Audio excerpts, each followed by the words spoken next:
గంగిగోవు పాలు గరిటెడైనా చాలు కడవడైనానేమి కరము పాలు అనే వేమన పద్యం గుర్తొస్తుంది ఈ స్టోరీ వింటే.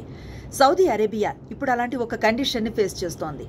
విజన్ 2030 పేరుతో ఆ దేశంలో నిర్మించాలనుకుంటున్న భారీ ప్రతిష్టాత్మక కట్టడాల కోసం 95% ఎడారి కలిగిన ఈ దేశం ఆస్ట్రేలియా, చైనా, బ్రెజిల్ల నుంచి ఇసుకని దిగుమతి చేసుకుంటుంది. కేవలం సౌదీ అరేబియా మాత్రమే కాదు, యుఏఈ, ఖతర్ లాంటి గల్ఫ్ దేశాలు కూడా తమ దేశంలో నిర్మిస్తున్న నిర్మాణాల కోసం ఇసుకను పొరుగు దేశాల నుంచే దిగుమతి చేసుకుంటున్నాయి. ఎందుకలా? కొన్ని వేల సంవత్సరాల నుంచి ఎడారిలో ఉండే ఇసుక గాలి రాపిడితో సన్నగా గుండ్రంగా తయారవుతుంది. ఇది కాంక్రీట్ అలాగే సిమెంట్తో మెర్జ్ అవ్వదు.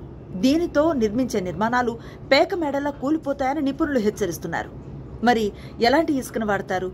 సరస్సుల నుంచి, నదీ పరివాహ ప్రాంతాల నుంచి, సముద్ర గర్భం నుంచి వెలికి తీసిన ఇసుక గరుకుగా బరకగా ఉంటుంది. ఇలాంటి ఇసుకనే కట్టడాలకి వాడుతూ ఉంటారు. కానీ ప్రపంచవ్యాప్తంగా పెరిగిన అవసరాలతో ఎక్కడ పడితే అక్కడ విచ్చలవిడిగా ఇసుక తవ్వకాలు జరుపుతున్నారు. దీనివల్ల పర్యావరణ సమతుల్యత దెబ్బతింటుంది, జీవ వైవిధ్యానికి పెనువిప్పు వాటిల్లుతుందని నిపుణులు హెచ్చరిస్తున్నారు.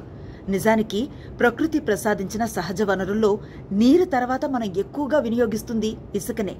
కాబట్టి ఈ పరిస్థితి శృతిమించకుండా సాధ్యమైనంత త్వరగా ఏదైనా ప్రత్యామ్నాయాన్ని కనుక్కోవాలని నిపుణులు హెచ్చరిస్తున్నారు.